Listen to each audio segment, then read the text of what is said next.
Friday nights during the fall, six-man fans gather to watch a sermon of grit and determination be delivered by 6 men, 10 minutes at a time, 4 quarters a night. Here you'll find the quarterback, is also the linebacker, and the kicker, where iron sharpens iron, where hard work pays off, and where 6 are won. Now for your host of 6 is 1, Coach Goldman. Welcome back to 6 is 1. Today we have Coach Miracle with us from High Island. How you doing, Coach? I'm good. How are you? I'm doing well. So Coach is, he's got he has to coach in that horrible place down there on the beach, right, Coach? It's tough. Yeah, it's tough. Yeah. You had your choice between coaching at what was that? What's that one out in California? San Diego State or one of those ones that's right on the beach. I can't remember. Or High Island, and you chose High Island, right? That's right. Because you don't want to be in California. Who would? Right. I've got a daughter in California. I don't mind visiting, but I don't want to stay there. So, well, that's a good segue. So why don't you tell us a little bit, Coach, about what the path to get to High Island? A little bit about your backstory and how you got into being a six-man coach. Well, I guess this is starting year 16 coaching overall. I had another life before this. I was actually a licensed stockbroker, if you can believe that. There you go.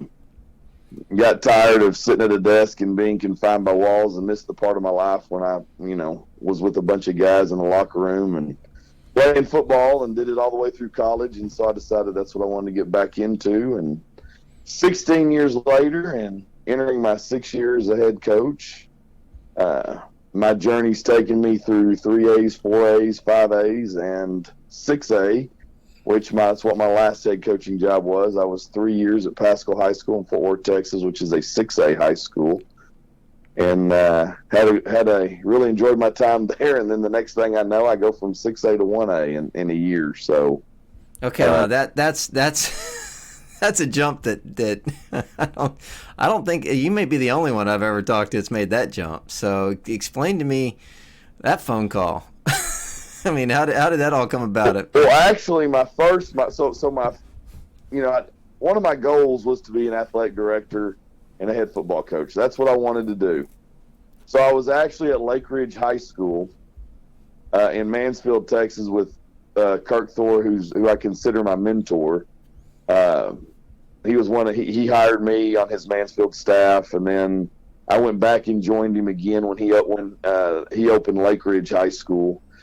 And I was looking around at a job, and I saw that the White Deer job was open. And I'm originally from Amarillo, Texas, born and raised. And so I told him that I'd like to interview for the athletic director head football job, and he said go for it. So I interviewed late one summer and went in and had my interview. And during the interview, they looked at me and said, "Hey, do you realize that we're not an 11-man school? We're going to go outlaw 6-man."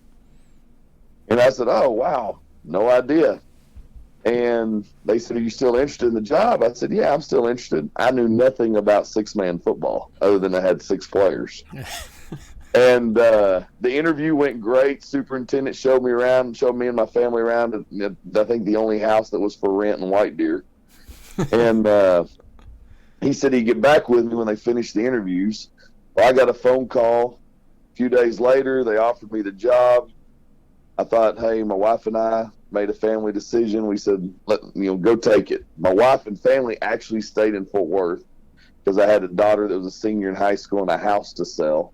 So I spent my entire first year as an athletic director head football coach in White Deer, Texas, pretty much by myself.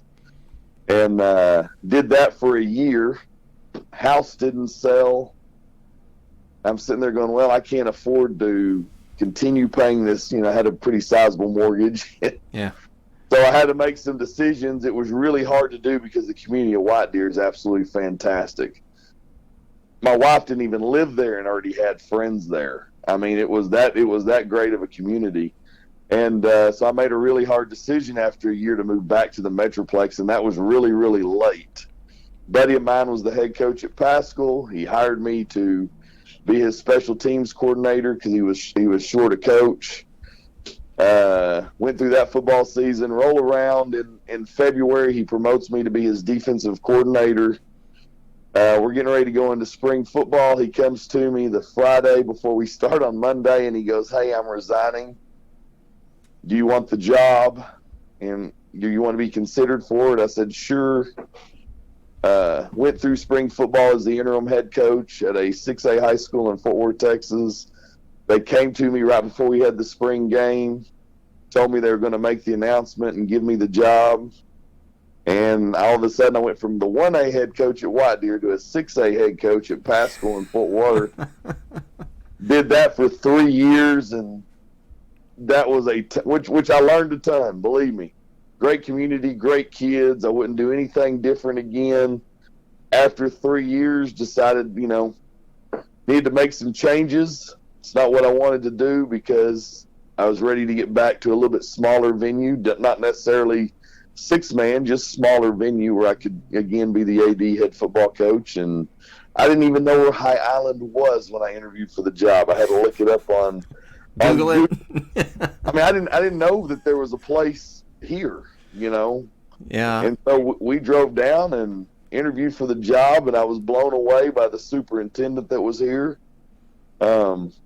He's an old football coach, and I say old, I'm actually older than he is, but just a great guy, great interview. I like the athletic director that was down here. They offered me the job, and one of my wife's criteria was I'd take her to all these places in West Texas where I was from to interview for these head coaching jobs. And everything, no knock, I love West Texas, but it's brown and it gets really cold. Different type of beach, huh? Right. It gets really cold in the wintertime, and my wife said, if you want to move to a small town, my only stipulation is that the weather's warm. So when we drove down here and I drove by the beach, she goes, this will work. This will work. So the beach was the selling point to her. So. Yeah, well, that would work with my ladies as well. Yeah, so I go from 6A to 1A again. So I'm probably the only coach that went from a 1A head job to a 6A head job back to a 1A head job. Yeah, that is yeah, I don't think you got that record sewn up. I don't know if that one's going to get that one may stay the test of time. Head coaching. Yeah, there's no head coaching experience between one. It's either 1 or 6A. It's either go big or go home, right? Yeah, that's right. Well, and that is so. Speak a little bit, because I got ripped. I guess I don't know, episode 1 or 2 early on in my doing this, of saying that there's just differences in coaching 6-man football and 11-man football. People gave me a bad time about, well, it's still blocking and tackling. Yeah, it is, but because having done some of both. So tell me what you see as the or maybe I am all wrong and there isn't really that much difference between 6-man and 1-man. But what do you see that or 1A, 6A and 1A? What are kind of the difference between 11-man and 6-man that you've seen? Well, I mean, I always, same, I guess, stock answer is that you say, well, hey, it's still blocking and tackling. Yeah, I guess it is, but to me, 11-man is more congested, whereas 6-man is a lot more open. I truly believe that 6-man is... You've got to be, in my opinion, you've got to be more athletic, I think, in 6-man. Now you're going to say, well, look at all these guys that play 11-man that go to all these D1 and they're very athletic, and I would agree with that. I don't know. They're both very good games and very unique games. I think the aspect of having everybody's eligible on the field, because you can scheme everything up defensively and have a kid stopped and he can flip a ball to the center who nobody's covering anymore, and all of a sudden that kid ends up getting 20, 30, 40-yard gains, and you had them 4th and 15, and now it's a first down, if not a touchdown. I mean, I just think there's some just chance for bigger plays, and it's just, to me, it's a little faster. I even find that some of the officials that we get have a hard time keeping up with the game, and that's not a knock on officiating. No, it's just I just think it is what it is. I'm not, the officials we have are great, but I think it's a little easier to keep up with 11-man game as far as the officiating goes. I think it's a little harder for officials that don't do a lot of six-man, that just, do it. They rotate through or however they do it to keep up with it. I think you have a few more. I think the collisions can be a little bit bigger in six-man as far as the peel-back blocks, guys that were down the field, trying to receive the football, and the guys scrambling around, and then all of a sudden your spread back's off and running, and the guy's chasing him, and he doesn't see the guy that was down the field receiving, come all the way back and take him out. Yeah. And, I just think it's a lot more wide open. I think it's really, really tough for big guys, if they're not athletic big guys, to find a way to get on the field too. So, yeah, I'd agree with you there. I always tell people that, look, there's not a zone blocking scheme in six-man.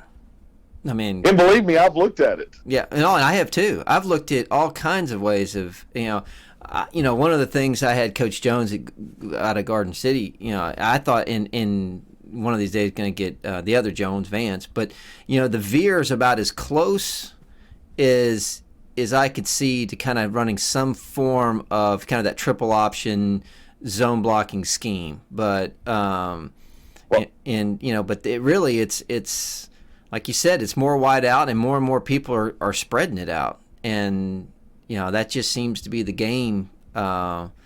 In terms at the six-man level. I don't know about what you've seen, but we see just a ton of spread offenses. That's just. Well, I think unfortunately, and I've run the spread. I've been in OC. I've run the spread at places I've been that are 11-man, and I think the game has gone. It's just spreading it out, because anymore I think it's like almost everybody's trying to just get those mismatches. We're going to spread the field, and my linemen don't have to be necessarily the biggest guys on the field anymore, but they've got to have good hips at 11-man too.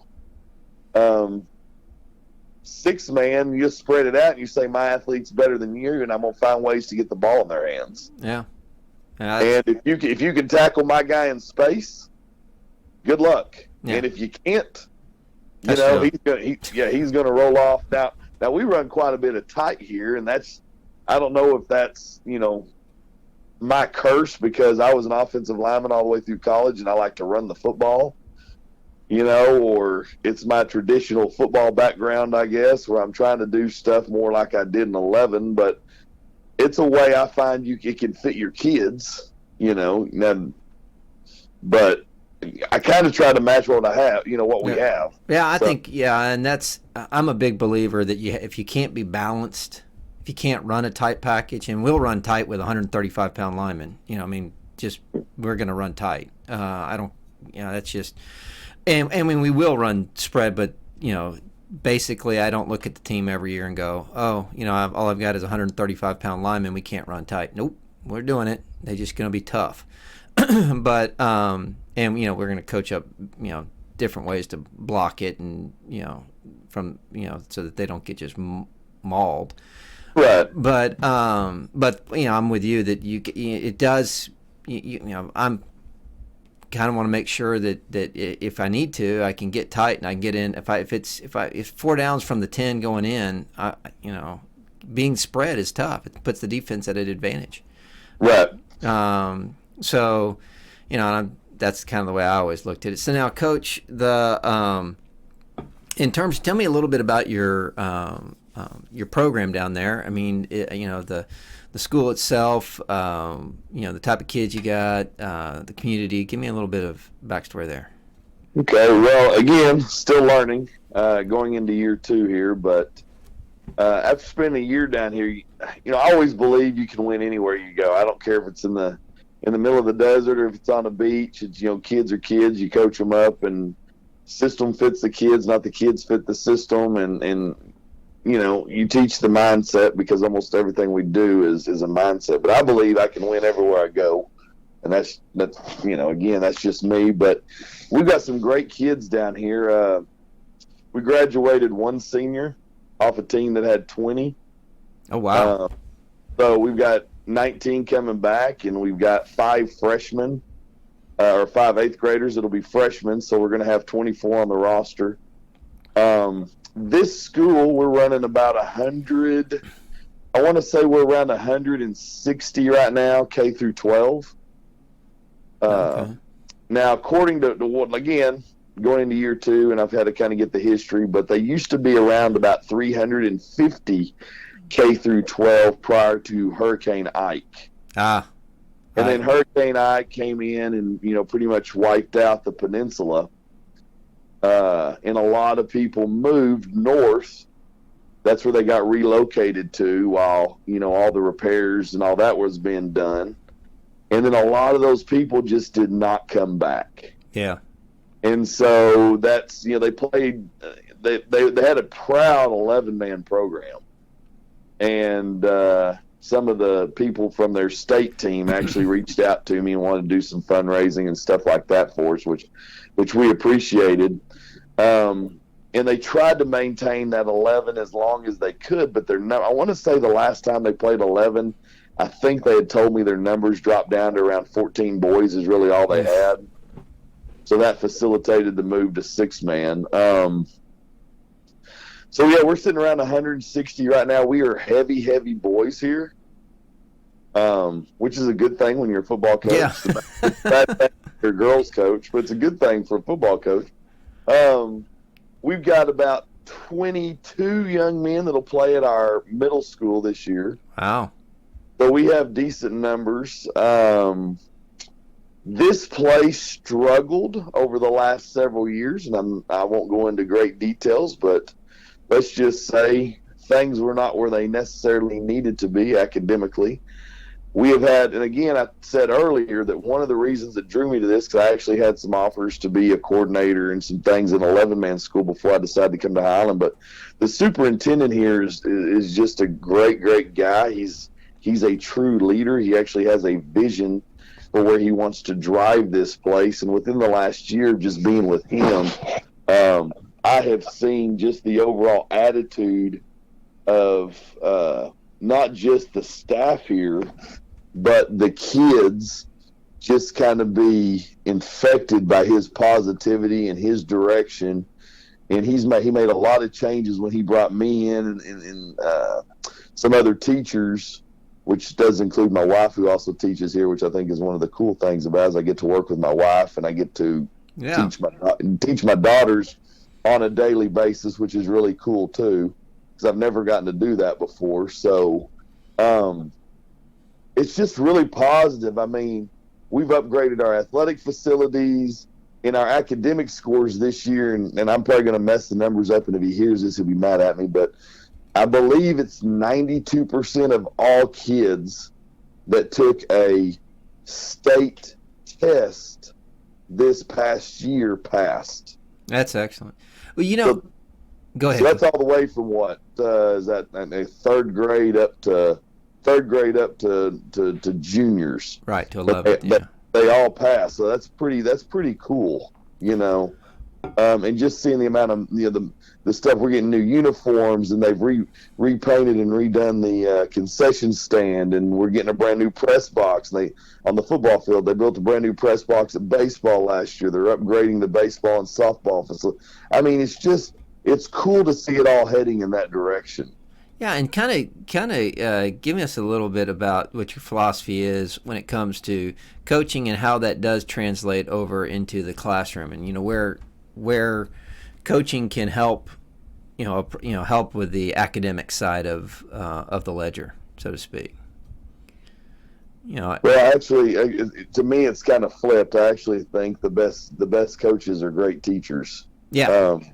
Because that's what you're doing in coaching is you're modeling on the field what you would do in a classroom as a teacher. So, that's one of the things, again, when I got into this, 16 years ago,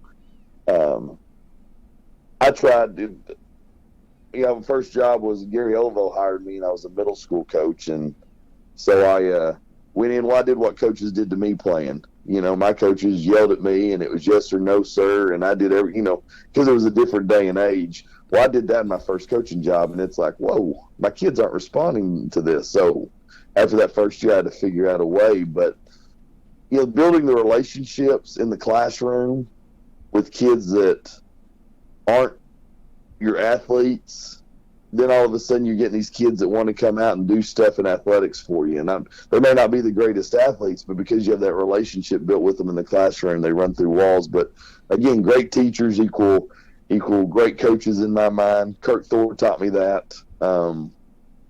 That he always said, you hire good teachers, you can teach a great teacher the X's and O's, but hire the teacher to take care of it. Because if they're solid in the classroom, they're going to be a solid coach for you on the field. If they're not very good in the classroom, then they're probably not going to be very good on the field. Yeah. And so that's just kind of the what I do vision-wise. So we just hired a couple of coaches to come in and help fill out our staff this year, and that was both. That's one of the things we looked at is how'd they talk about the classroom, how energetic were they? Because I don't care about the X's and O's. We can teach that. I've got to have great teachers in the classroom, because if we have high standards in the classroom, then the kids have high standards on the field. It all goes hand in hand. So yeah, and let's drill down. So last year you had one senior, right, Coach? One senior. So so give us the having not as much senior leadership. I've had a team similar, not as much senior leadership. What's the difference between having, say, more a team that has more leaders, or I should say veteran leaders, versus one that's that's younger? When do you coach it any differently? Do you have just what are the differences, if any, between having guys that are a younger team versus an older team? And we see this more in six-man, because in the when you're in those big 6A schools, you're always going to have senior. I mean, you're going to have just because of numbers, but in 1A you oftentimes don't have that. And again, I also believe it's how you grow your program. We do a lot of one of the things I found when I got here, dude. Just because we have senior leadership doesn't necessarily, or just because we have seniors doesn't mean we have leadership. Correct. I've always tried to look at the fact that you got to teach kids anymore how to be leaders. A lot of kids don't know. A lot of kids spend their time actually in solitude, because we have too much technology. So kids spend a lot of time by themselves, and they communicate through their cell phones and so forth. But teams that I've been around that just like leadership in general, where the coaches are the ones having to do everything, I found that those teams usually aren't as successful as they could be.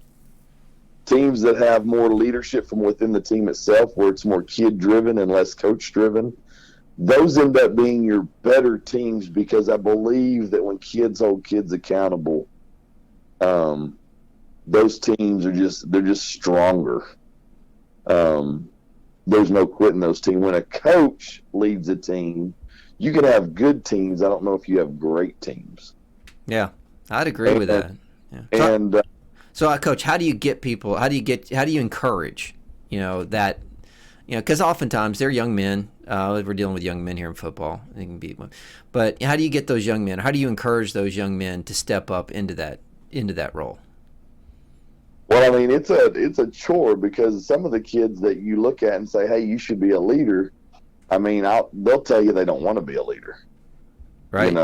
It's not their cup of tea. I mean, I've had those conversations here. I've got a kid that you see kids just follow. They just gravitate towards. He works hard. He's a pretty good athlete or whatever, but they'll tell you in private conversations, "That's not me. I don't want to do it." And so, I try to work with those kids individually. We do places I've been before here, and I even introduced it here last year. We use a lot of Brian Kane. I don't know if you know who Brian Kane is, but he does a lot of leadership and positive talk. And we use a lot of his little 5-minute leadership lessons. We do character talks here about once a week, where we talk about character and leadership and what it means. And so we try to constantly put that in the kids. And the other thing I do is I have a lot of one-on-ones. I pull certain kids aside. We have one-on-one meetings where I talk to the kids and tell them what I think, and that I think you'd be a great leader for the program. And we just constantly are talking about take the reins, and we try to model it, and we try to create a air of positivity around the program, because it's real easy. I tell kids there's a lot of negativity in this world, and that it will absolutely eat you up in social media and in the news, and just all the stuff, your daily stuff that you deal with in your life. And our kids deal with stuff down here. Our community is awesome, but this isn't like where I came from, which was had a lot more affluent type kids. We have a lot of just solid middle class kids to the lower end, where families are struggling. And so we have in a lot of single parent homes here at High Island. We don't have a lot of, there's a lot of families that don't have a strong male figure. So it's up to me and my coaches and some of the teachers and the administrators to try to model for these kids what it means to be a leader, or what it means. And so I try to use anything I can, whether it's daily quotes, which is something I'll do we use a Remind app here, and I'll send out a daily positive quote to kids. The one-on-one conversations we're having with kids, the positivity of me and my coaching staff, the constantly encouraging, the atmosphere of competition we try to create. It's that kind of stuff that we try to do to foster these kids to want to not just be the best athletically, but also to want to lead this program. And last year it was tough, because I had a lot of kids that just looked to the coach and say, "Hey, tell us what to do, we'll do it."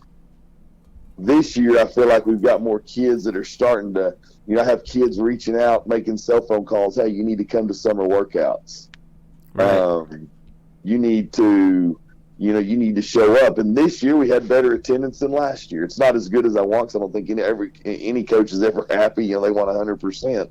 But we were better this year than we were last year, and I hope the next year we grow it. But that wasn't Coach Miracle came and picked us up and made us go. That was kids calling kids. Yeah. And kids, getting kids here. I mean, our middle schoolers showed up.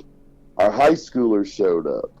We had girls showing up. So, I mean, it's a more concentrated effort, and that's the other thing. We don't just focus on football. Because I also do the strength and conditioning here. We focus on the total athletic program. Our academics, as I mentioned earlier, have grown and increased. We want the athletics to meet the same side. We don't want to just be good in football. We want to take football. We want to be good in basketball, and then we want to be good in baseball. And it's a complete culture change, and that's what we're working on here. And again, I think it just comes with how you do it as a coach, and how you approach it, and being positive and being energetic and just driving these kids, because you set the expectations higher. And you make the kids, because kids will reach expectations you set. If you set the bar too low, they'll reach it. So set the bar extremely high, and if we fall a little bit short, we're still reaching new heights. So that's how I look at it. But I don't know if that answered your question. No. I might have gone on a tangent, but no, that's good. No, I always, one of the things I always share with my my young men is to say, look, my concern isn't that that you set your goals. It's that you set your goals and you hit them. That's always, and what I mean by that is simply set that bar higher. And if you do happen to get to it, then set it higher again. But boy, it would be great just to one of the things I've found is that whatever it is, I don't know if it's culture. I don't know. I've only lived this life, so I haven't had previous lives. So maybe this is just one of those things that's natural, just part of natural state, which is people set their goals too low. This year, we were 5-5 last year, so this year we're going to be 7-3. Well, why not 10-0? I mean, what's wrong with that? Well, that's not realistic. Yeah, it is. I mean, it's that's the goal, right? We set off every season, that's one of the things we say. We're going to be state champs and whatever, in our division. We don't even know what division we're in some years, because the way our quirky system, because we're building I had players go, "Well, coach, if we're in Division I, there's no way we're going to do that." That was what I had a player tell me last year, because we went from D2 to D1 for the first time, and we'd been very successful one state at D2, and everybody was coming back, "Oh, we're going to win D2 again." And then we were told we were D1, and they're, "Oh, why not?" Well, when it doesn't make a difference, right? I mean, the goal is still the same. Goal hadn't changed. Things in life change, but the goal doesn't change.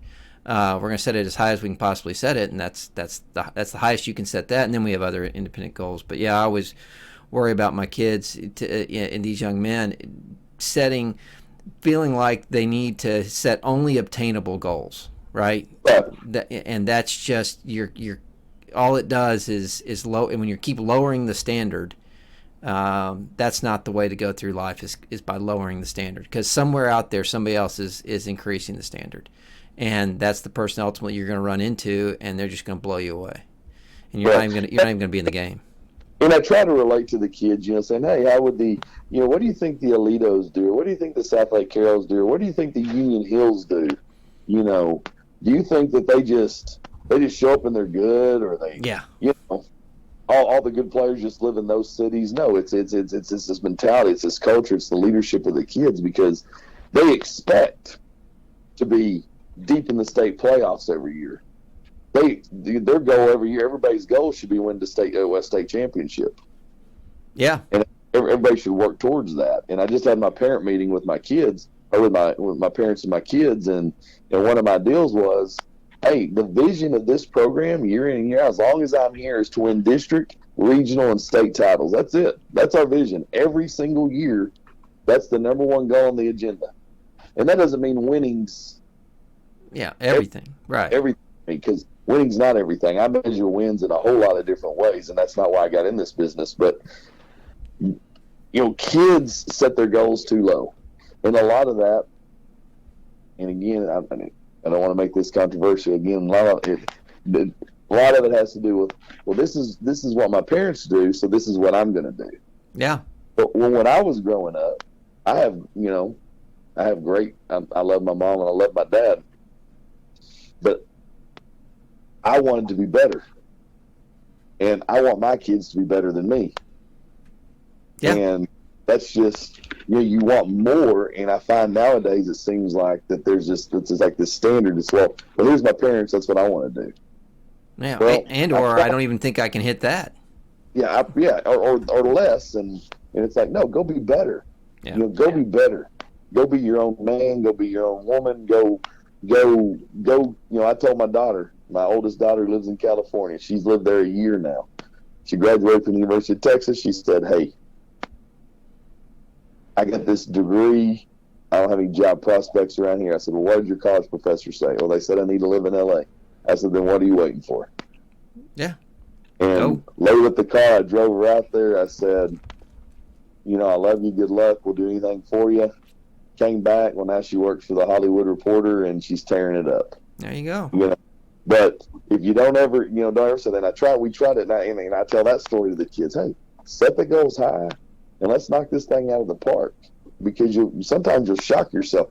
I think kids are afraid to fail these days, and I tell them you learn nothing from winning. You learn everything from failure. Right.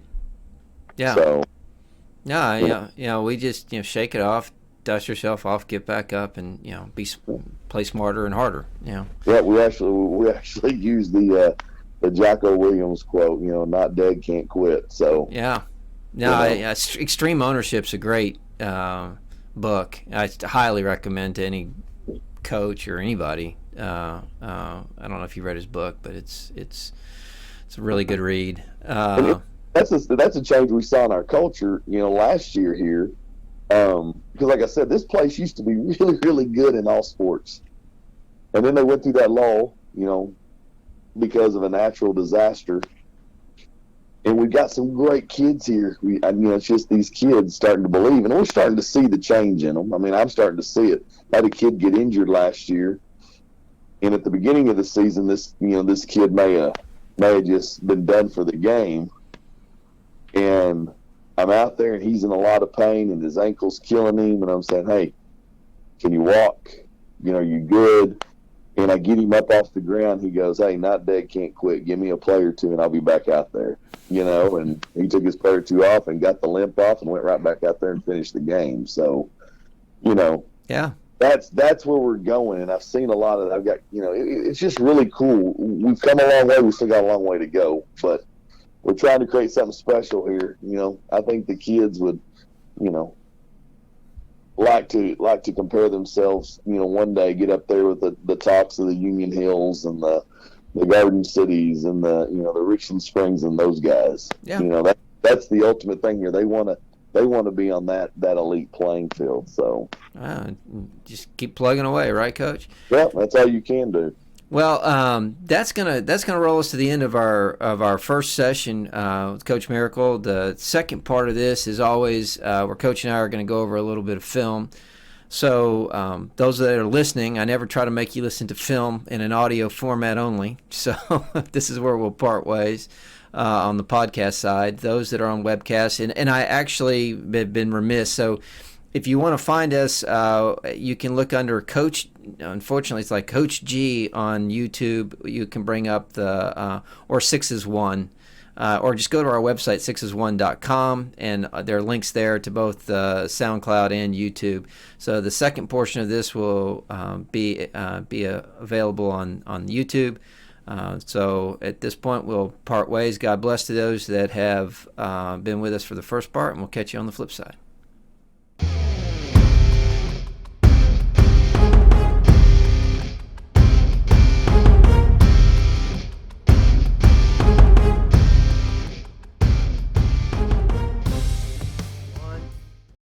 Welcome back to SIXASONE, second half of our series with Coach Miracle. We're going to go through some of his offensive plays. Coach, how you doing? Great. Excited to be with you. All right, but just so those of you that are now hearing this the first time, Coach Miracle's going to have to do this twice because I didn't hit the record button. So there you go. It happens. Anyway, this is what happens when you let coaches have technology. We're probably not. I need a producer. Don't have a producer. It's just low budget deal. All right, Coach. So here we go. We're going to go through this play. So now, Coach, you've got basically a wing T series, pro T series. Going to ask some of the questions again that we'd step through. So really here, let's look at this. You've got this is your dive play. This is our power play here. Power play, okay. And now the intent here is to have that guard on that side blocked down, correct, Coach? Play side guard should be on down tracks. That guy was actually pretty thick on him inside, but he should have blocked down. He doesn't do a good job here as far as the angle. The center blocks back on this four-man front. We wrap the backside guard around. Our fullback kicks out play side. So it's traditional power is what it is. Okay. Yeah, and so where I've seen a little bit of difference is sometimes this pull guard will get the end, and then they'll lead through with the power back. In your case, you're asking your power back to get the end, and you're asking your pull guard to lead through the hole. That's correct. Our splits are actually too tight here. We should have been more at about 2 feet to 3 feet.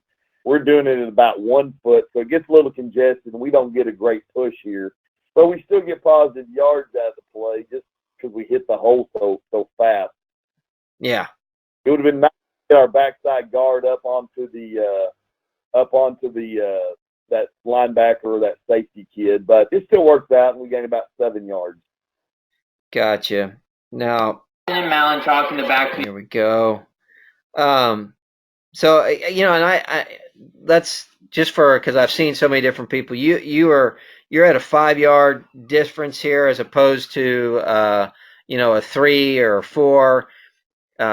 Step us through why the 5 versus the the shorter distance. Well, we tried it up at about 3 yards, and we found that we were having exchange issues between the quarterbacks, and mainly it was one of our running backs, number 24. Number 24 is a really explosive kid. I don't think he has a slow bone in his body, and he just hits the hole so fast and so hard that we had to kind of find a happy medium so that all our kids look the same. So try to make it all look the same so that we're able to attack wherever we want to.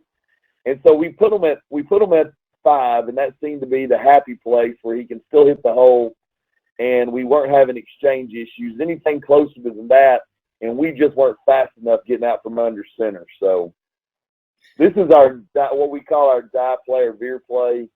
We're actually reading this. We're not blocking the play side in. Basically, we're looking to see if his shoulders are turning or if he's getting vertical upfield, because we feel like if he's doing that, we're going to hand the dive every time. So he goes down and tackles. Go ahead. Yeah, that's who we're reading. That guy, right? Yeah, we're reading him. So any kind of upfield movement at all, he comes across the heel line at all, it should be a straight give. Gotcha. Which is what we're doing here. We're basically manning up across. We're gap on linebacker down. And, again, we have another 7 or 8 yards. It hits pretty fast. And probably could have even pitched it there once if he also turned his shoulders. Well, and this one here, you had that backside, as we discussed, this the guard on the opposite of the play side really could go to the next level. He doesn't need to be blocking out here. That's correct. It's kind of I don't know if, again, novice to 6-man going into year 3, but I kind of always turn the furthest guy away from the play loose so that we can try to plus one somebody else or get some kind of a blocking advantage. And like you said, we could have turned 4 loose and should have got that backside guy up on that backside safety. And it almost becomes a one-on-one. Right. Now, let's see what you got here. You still got your wing tee set. Oh, okay. So now this play here, you mentioned is a screen. Now the screen. Now walk us through what you're trying to accomplish here. Obviously, Milford's aggressive, trying to take advantage of that aggressiveness. They are aggressive. We noticed on film that their kids are they're pretty quick off the football. They see football, they tackle football kind of deal. Our center, we thought we'd have an advantage there because there wasn't a lot of film. This is kind of a wrinkle that we added for this week. He had only caught 2 passes, I think, the entire season up until this point. Has great hands. I just didn't use him in our passing game. And so we thought we could take advantage of, number one, his great hands, and number 2, the aggressive nature of Milford. Now, the kids don't execute it perfectly, but it still works out in our favor. We're supposed to punch with our guards here. Just punch. Just take a little bit of speed off the interior lineman and then release on up to the 2 safeties. Right, so hit here, release, and hit here. Right, they're supposed to. Actually, it's the inside guy there on that right side. It's the inside 2 guys we're supposed to punch. Okay. And then release vertical up to the safeties. Our 2 running backs are supposed to take care of the end. And then our quarterback, as he drops, just continues to give ground so that we create more space between all the defenders, basically. Right. And then we just do a dump off to the center. Right, and it just looks like this particular guard doesn't punch at all. He basically swims him. Great maneuver if he's rushing the passer, right? Yeah. Passive least resistance, right? That's what we do. But good athletic play. Go ahead. As a good athletic play by the Q, and then you can see right here that this guy's looking for where he needs to be looking, which is setting it because you made the pass. Trying to get there. It's a good play. And I mean, 40 does some good little footwork, nifty, because neither one of those guys that blocked who they were supposed to. 53 tried and lost contact. 28 thought he was going out for a pass. So, but 40 is about 5'11" and 240. So he's pretty solid. Yeah. So we thought his short yardage down around the O-line was a good time to run that play. So. Yeah, that's good. Now, so what you got here is a, I guess it's a wing tee with a spread element to it. So what are we running out of this? We're running let me get this. We're going to run, we should be rolling out right. It's what we call our 800 series, which is just our rollout to the right side is all it is. And then off of that, we're running the smash concept. Outside receiver is basically running a sail. inside receivers running a corner route or the old flag route for the old coaches that still call it flag. And we're just trying to high-low. We felt like, when we scouted Milford that we could high-low their safety to the play side. We released our center backside just to occupy that safety. And we actually had what we wanted. We did not do a good job blocking it. Our play side running back is supposed to be more of an arc release to work to the outside shoulder of that guy or to the outside, really the kneecap. We teach cutting on this play to get that guy cut. Our quarterback is our secondary or has secondary contain off of this like you would on top out of our tighter T stuff. And then we're supposed to get 5 to roll out so that we have basically a dual threat. He can either run it or throw it. And actually, he made the right decision. And we had 2 guys open. We could have thrown it the underneath route for a first down. He chose to go over the top of the safety for the touchdown. We just don't catch the football. Yeah. Yeah, this is one of those ones where you go, holy cow. He took his eyes off of it, right, Coach? That's what. Yeah, he got excited. He saw the orange pylon and got excited. So now here, this is a counter. I like this little play. This is, so you got everybody geared up like they're going to run the sweep. And then now get this right. You got the sweep side guard, countering or pulling back. And then you have the Q also pull back as well to lead, right? Yeah. So the Q reverses out, and then he becomes the second. So the play side or the guard that's pulling, he's your pull trap guy, and then the quarterback becomes your pull steal guy. Yeah. And then we tried this earlier in the year where I didn't pull or where I pulled that guy and I didn't block this in, and the end kept tackling our running back in the backfield. So I said, let's just make it look like toss and use the quarterback and try to +1 them. And yeah, it worked out really good. Again, 53 doesn't maintain contact, and I think we get tackled by the backside end that we don't maintain contact. But it's a pretty good little play. No, it's very good. I like it. That's a great. We're going to be better this year because the kids are going to get a heavy dose of running it every day. So. Yeah. So let's see what we got going here. Okay, so this is a boot play. You've got so again, everybody's focused on the running back, using him as a decoy on the sweep. You're releasing 2 guys off the line, so both guards are releasing. The center, I guess, is staying for the block. Center's staying, and then we're releasing the play. The side we're running the toss action to has the deep over route. He's running in a neighborhood of supposed to be 12 to 15 yards. We actually told him to get a little bit deeper on this one just because it was a long first down conversion. And then the underneath guy or the play side guy that we're booting to should have been in the neighborhood of about 7 yards. We try to space them anywhere from 7 to 10 yards so that there's true windows and we stretch the defense where one man can't cover both. So right.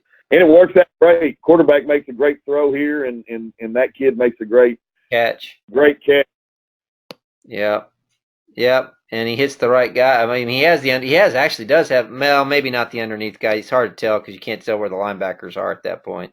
Well, yeah, he does actually have the underneath guy's actually got the linebacker out leveraged here. We could have thrown to either one. Yep. Here's the snap, handoff to Jack. All right. So back up here, Coach. So now this is the same.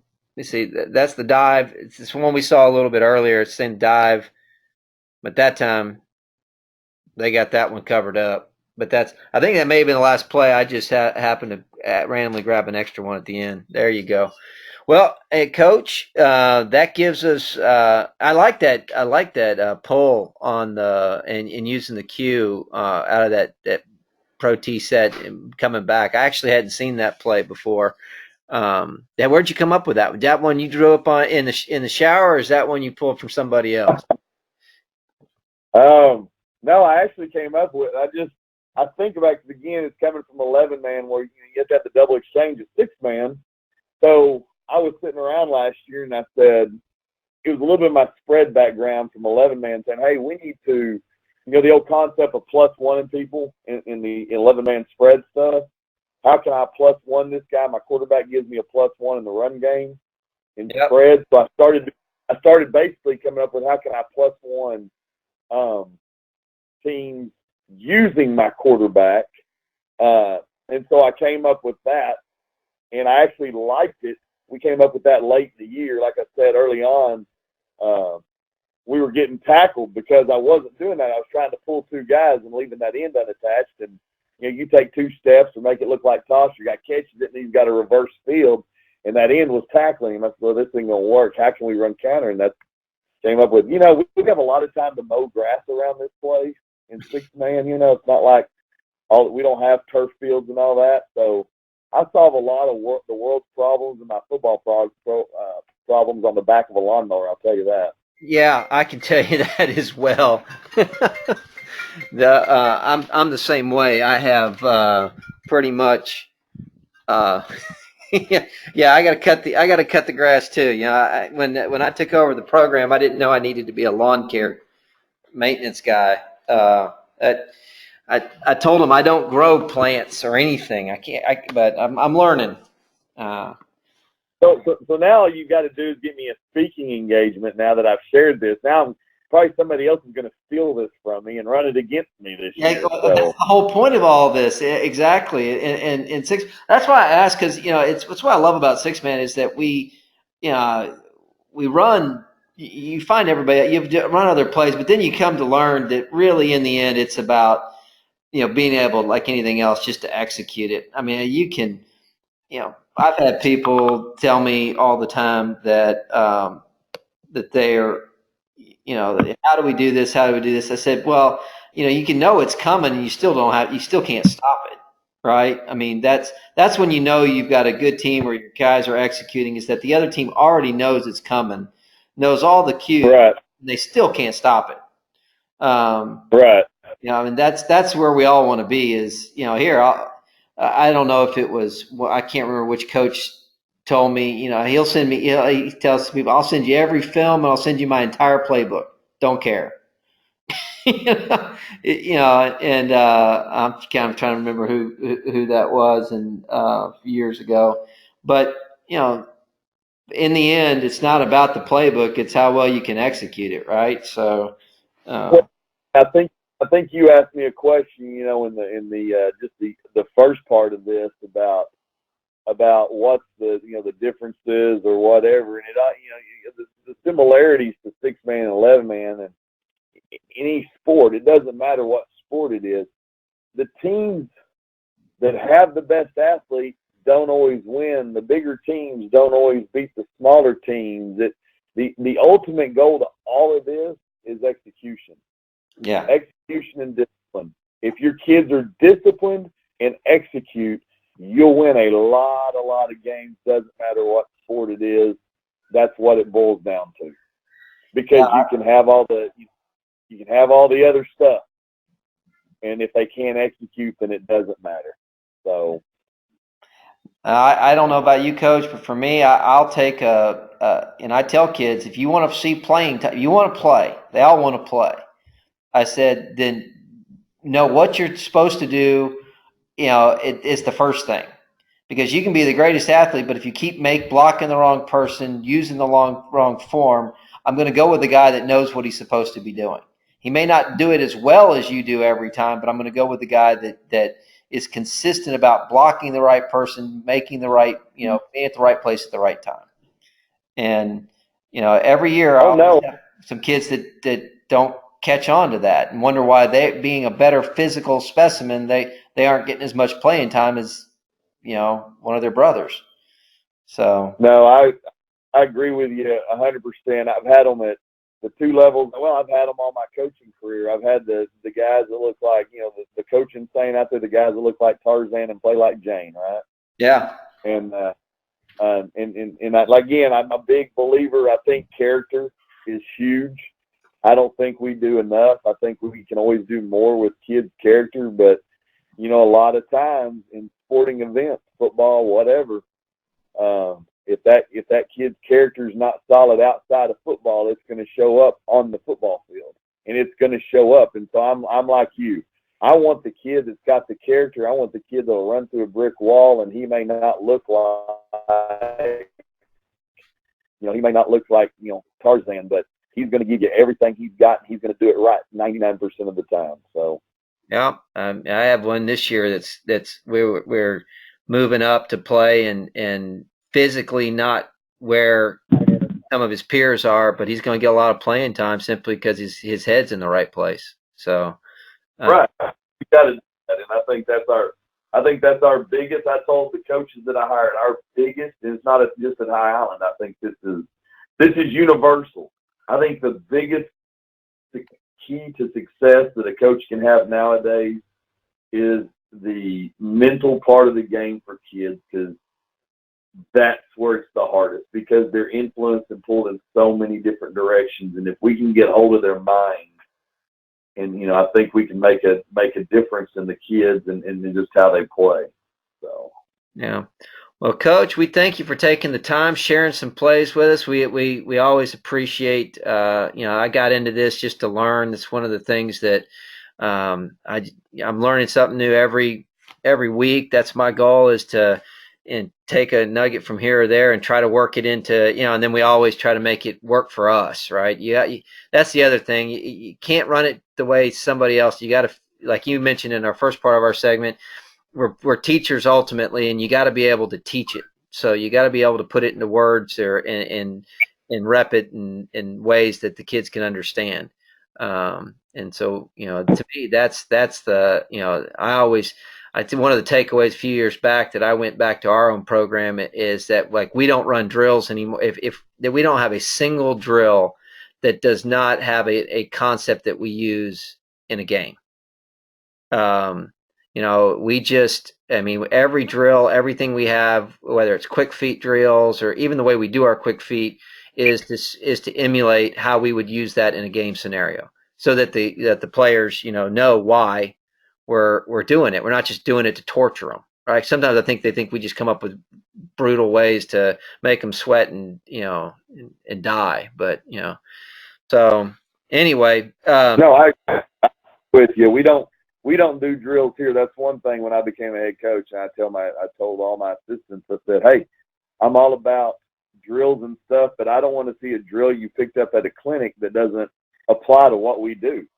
Because if it doesn't apply and we never use it, then we're wasting time, and time is precious at practice. So I want to see the drill on Friday nights or Thursday nights, when we're watching film. I want to see the drill in action. So yeah, I agree with you.